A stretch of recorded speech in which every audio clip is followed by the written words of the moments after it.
Hi, this is Ryan with WTI, and as you can see, I just woke up and I'm going to prepare my favorite mix of pancakes. The one that I want to talk to you about is the complete mix of just add water, the pancake and waffle mix from the Pearl Milling Company. Besides the tips that are on the back, it says that you just have to add water, but I just forget about that and just add milk.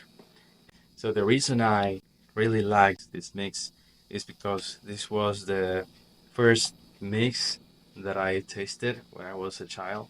My father introduced me to pancakes, and the way it's done, it's perfect. And as you can see, I am not overbeating because I like to have at least a couple of lumps so you can have the best pancakes. And this is the result. So it's a very fluffy pancake. And in order for you to get the best pancakes ever, just flip it once.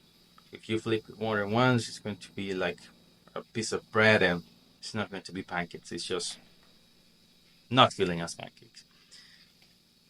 So if you're looking for an option to have the best pancakes ever, this is the one for you. And that's my point.